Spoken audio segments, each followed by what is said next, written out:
Okay, so I was testing your 3-star Dark Priest card the other day, and this is pretty much just like various clips of like how RNG the card is. Like sometimes it drains their SP really quickly, other times because it is RNG and your cards aren't proccing, it's not as effective. But I mean, definitely compared to the 1-star version or just like the base version of Dark Priest, like the 3-star is definitely much better, at least for a caster, because the 3-star version allows your skills to drain up to a thousand SP, whereas the base is only up to 300. And obviously, if you're using proc cards, you mainly use it with Gravity Field because of how fast the ticks are and how easily you can like in a precast, like how easily you can stack your gravities, right? So here, this is just a 2-grav stack with a quag as a precast. You'll see initially I don't really lose that much SP. I do get slowed because you know, with the slow, it's forcing me to stay longer on the gravity fields, and so you're gonna see eventually, it starts ticking more, and then I do lose a lot more SP. I mean, obviously, if you're still casting gravity or any other skills, like you're allowing yourself more chances to proc your card. So, if you're still casting your skills, I definitely would have lost SP much faster. But here, this one, it's just 2 gravs, quags. I'm not casting any other skill after I walk onto the AoEs. But you'll see, like, I get my SP drained pretty quickly here compared to the one before. And actually, what's mainly draining the SP pretty quickly is the water ball. You'll see when water ball procs. Did they already pass it? No, I guess okay. I'll just use it in a different clip. But like when water ball procs, it drains like anywhere between 20 to 50% SP. Sometimes more, but the thing is about water ball is like each individual hit from water ball has a chance to proc your Dark Priest card. They're doing 3 grabs. I think that previous clip, so I didn't get cursed. You can see I was able to kind of just move around freely, pretty easily. I'm not too slow. Here, same thing. I'm not really. There's no curse, so I can still move around pretty freely. I'm not ridiculously slow. Like you see, I have the curse on me, and it's like very, very slow.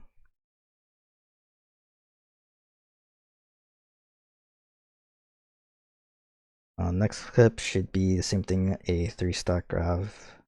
Okay, so 3-stack grav. I think this one, like, SP, the initial drain a decent amount. Well, yeah, you can see, like, once water ball procs, it was, like, initially about to 50%, I believe. And it's still about to 50%, and then water ball procs, and that pretty much drains all of my SP.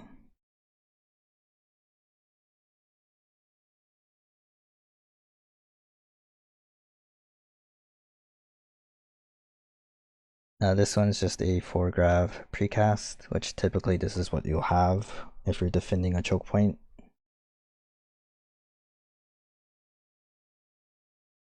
You see the initial one, it's not too bad. I was stuck at like 70% SP, and then it took a while for it to drain the rest.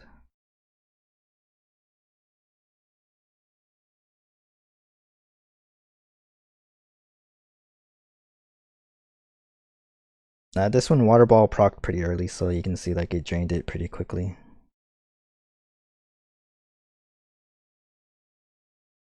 I believe this one's pretty much the same thing. Water ball procs pretty early, and pretty much, quickly to 0% SP.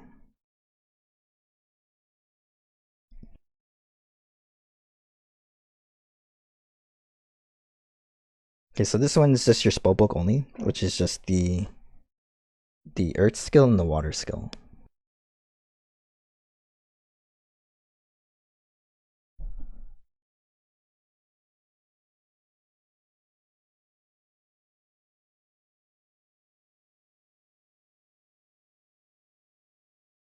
So you see, this one is able to pretty much drain all of it. This one, okay, so typically after you do your spellbook, you want to put at least, you have time to put one gravity field.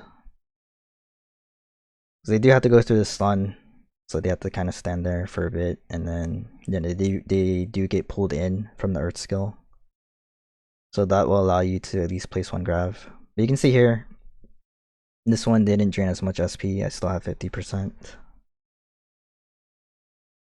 This one might be about the same, or I might have like 20 or 30% SP left.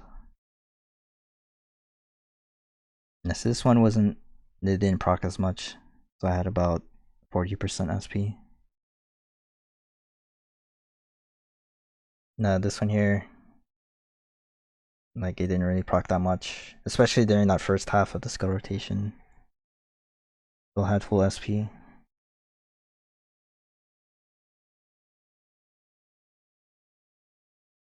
And you see, like especially when the water ball procs, same thing, drains a lot of the SP. These are just, you know, if you're gonna tetra into manual casting your earth water skill rotation twice, and then, you know, following that up with just a spell book. So that one, you know, still had about 30% SP.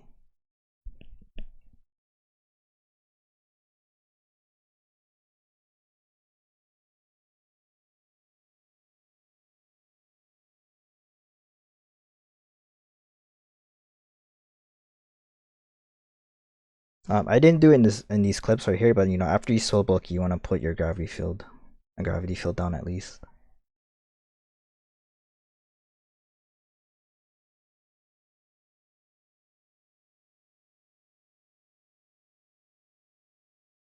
So this one, no water ball proc, but eventually it does get me down to pretty low.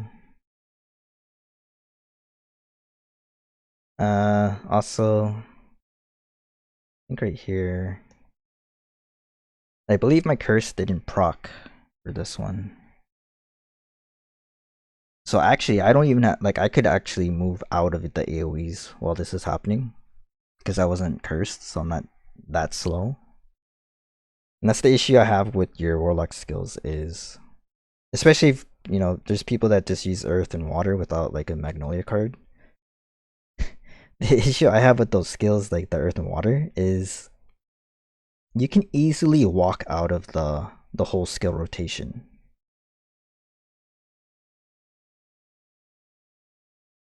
Okay, so this one I don't even have, I'm not even using your Magnolia card here. So once that first stun goes away, it lasts for 2 seconds. But once that thing's done, you know, you can easily just walk away. And also another issue with the Earth Strain stun is it has a diminishing effect on the CC duration. So the same thing, it's similar to like Sage and their web, or if like with Sage, right? If you spam web on a player, each time you refresh the duration of web, it reduces, like the duration of that skill is reduced drastically. Initially it's like 5 seconds, but if you're spamming it as soon as it comes off cooldown, it's gonna refresh the web debuff, and it's only gonna have a 2.5 second duration. If you spam it again, it's gonna drop it down to 1 second. If you spam it again, it drops down to like 0.5. You know, if you're spamming it a 5th or 4th time, it's pretty much the duration is like 0.1, 0.2 seconds. And so it's not even effective anymore. And so it's the same thing here with Earthstrain. You know, you're not going to be the only wizard that's using the Earthstrain Jack Frost combo. So if a lot of other people are spamming a 4-orb Earthstrain on the enemy, like this 2-second stun could instantly just go away, depending on how many people are spamming that on one person. So if, you know, if multiple people spam that stun on, you know, on a player, that player is pretty much gonna be able to just run away, because there's no one's using Magnolia card in our guild for their CC cards, so they can just walk away. You see here, like, so no Magnolia. You know, I'm not even stuck in place for too long, other than those 2 seconds from the stun. Which honestly, for me, in my opinion, it's not even a good CC. If I can just walk away 2 seconds. This one curse does proc. I probably spend like an extra second or two CC'd. But then once the curse clears, I can just easily walk away. And that's also the issue with your Warlock skills, like your AoE, your Earth Strain Jack Frost. You have to have orbs to even cast those. So once you burn your book, you'd have to slowly build up stacks, and it's just like you don't have time in PvP to just stand there, cast your small single target elemental skill to be able to cast your AoE. Because while you're doing that, you might end up dying, and then if you die, you lose your orbs anyway. So it doesn't matter if you get res, you can't even cast your AoE. But that's also why I have you take Soul Blast, so you can get orbs, so you can just Tetra and then manual cast your AoE. And that's gonna be easier and much faster than just spamming the single target elemental skill to cast the AoE. So here, you know, full stack rate. You can see this is your full stack. Full orb, full book, rotation. You can see right here. You're gonna see I'm trying to move my character. Like I'm not just standing here trying to take all of these AoEs to the face. I'm actually trying to get away, but because of the stun, because of the curse, and all the movement speed reduction, I can't even get away. Right? It takes a while.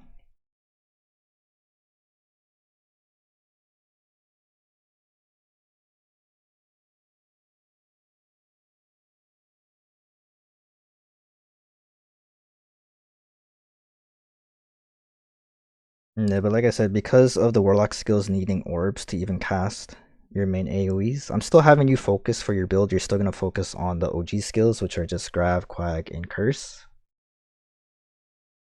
The reason being is because, you can cast all of those on demand. You don't need to prep anything beforehand.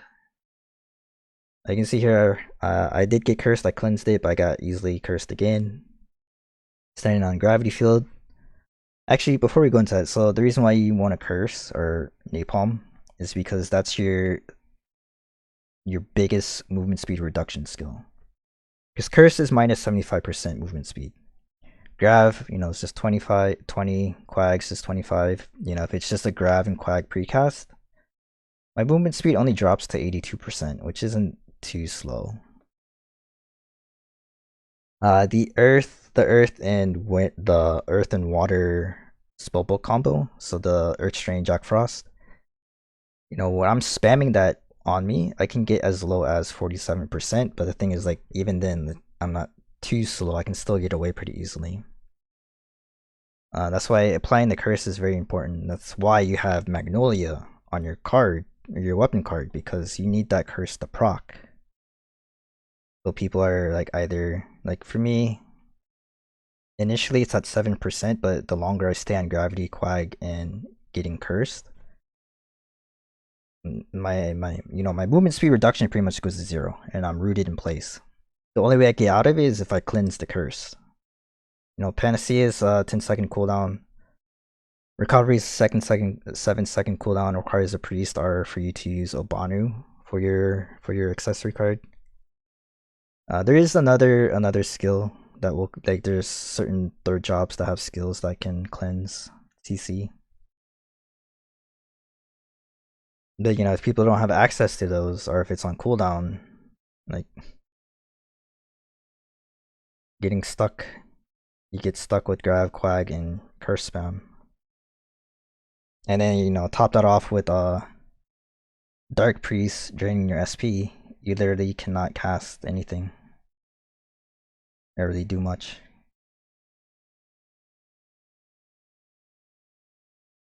So here, the meta right now is pretty much like auto attack rune knights everywhere, right? And this is one of the skills that they have that they can use to cleanse your curse.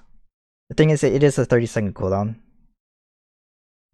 It also only cleanses the curse. This will not cleanse the movement speed reduction from your AoE skills, like your Grav, your Quag, your spellbook.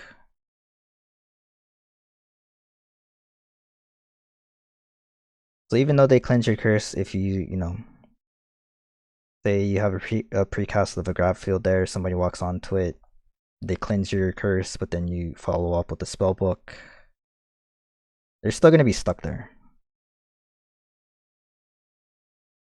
And so, you know, that's gonna eat at least like 2-3 seconds of their CC immunity.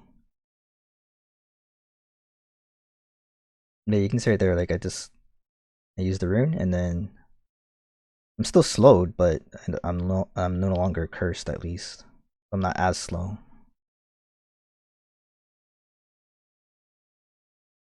Now this one, so the thing with rune knights, when they go into their dragon scion or their dragon god mode or whatever it's called, it makes their autos ranged, which, you know, this is to show you that you can block some of the damage from safety wall, but it won't. Numa's not going to do anything because it's still counted, even though it's a ranged attack, it's still counted as melee.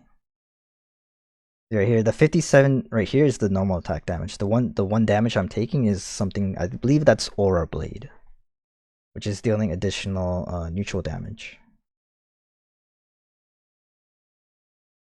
The thing is, like, so yeah, you can try putting safety wall. The thing is, like, it's an auto attack class with like 500% attack speed, so safety wall, you can't rely on your safety wall to keep you safe because it's gonna pretty much just instantly get bursted.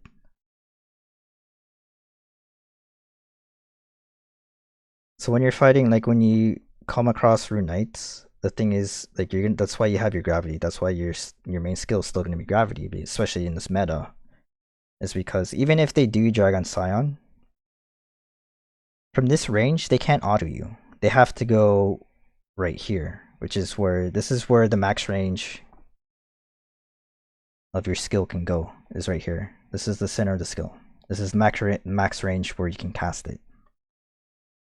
See? That's the max range. The thing is, the way you should be aiming your skills, right, is should be you want to place the player, whoever you're targeting, you want to have them like on the outside of your circle, the outside of your AoE.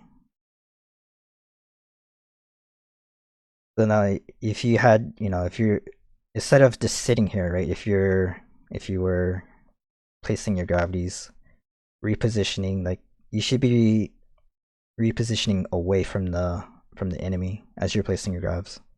You can see, like, I'm trying to walk up to you. You wanna move back and then place the center of your next gravity right here, so that way the outer edge is right here. But even though they're walking towards you, you know, they're still gonna get slowed from your gravity. You do have to kind of rebuff your quag too, but I mean, if you have your book, you can also just use your book to get more movement speed reduction on them. So this one, like, say this is woe, because this is mainly like an issue that you're going to have to focus on for woe, is defending the smaller choke points against X, right?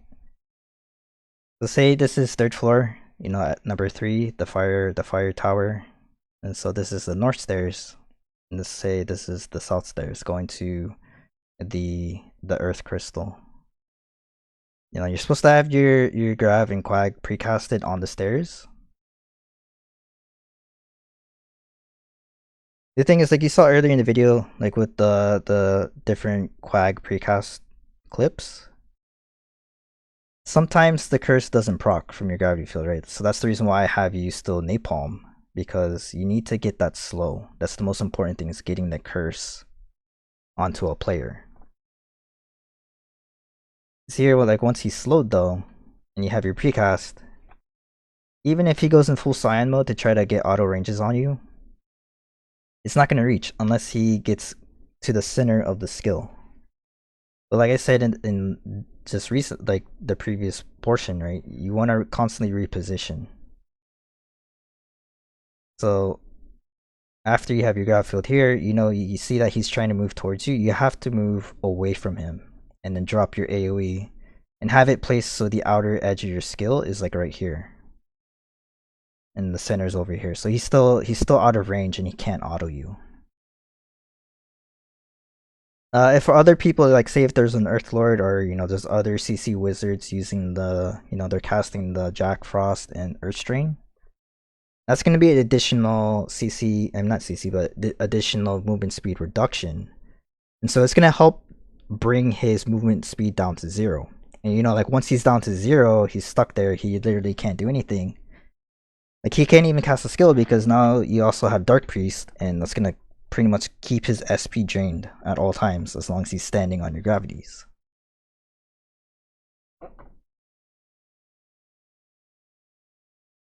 So here, I mean, it's gonna take a little bit of group effort. Somebody using Earth Lord, some other people kind of casting these, because you can't just keep, Quag and Grav and then constantly like kiting away. He's eventually gonna catch up to you, especially if he still has the rune skill to cleanse your curse.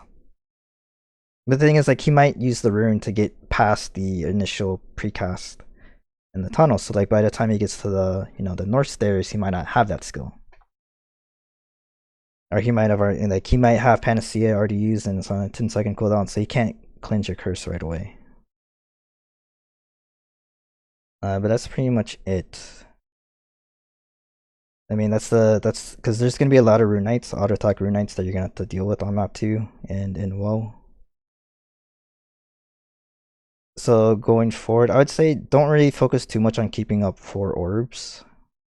Just make sure you get your 20 stack, by casting your orb tetra and then your autos, your earth and water skill rotation, and then just save your book mainly for like a key target that's getting through, or save it for rune knights that are diving onto us. If you guys are fighting against enemy stack and map 2, just stick mainly to your gravity field or your SG. I mean, definitely try to throw SGs out once in a while, because definitely most people aren't going to be wearing a mark card anymore, right? So it wouldn't be too bad to, go ahead and throw that out. We're going to have a lot more people using like earth and ice. And, just let them handle using earth and ice and having the slow goes up to, and just have them focus on that for the movement speed reduction. That way, you can focus on your gravity. That way, you have more chances. Like, gravity is going to do a better job at proccing your CC cards with how fast it ticks compared to the other skills. And then I think the only other thing for map 2 would be to, just record the voice comms so I can actually listen and see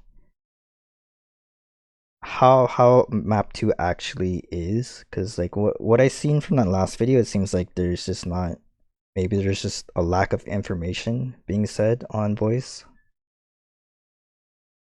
Because mid should not have fallen, and if mid was struggling, like you saw in your video, right, that bottom left side had a lot of resources, but no one was being sent over to help mid. And then eventually you guys got spawn camped, and you had to have people, cry out in guild chat to come clear out the spawn, which, you guys shouldn't be getting spawn camped by Star. So definitely there's an issue with the voice comms there. But this should be pretty much the last video I need to make for you, because everything else, like, that's all the new information that you need to know with your, with your new card, your new CC skills and all that. I'll test out the spear build later. I don't think many people are gonna run the spear build, especially since it got nerfed. So maybe I don't even need to make a video for that, but we'll see.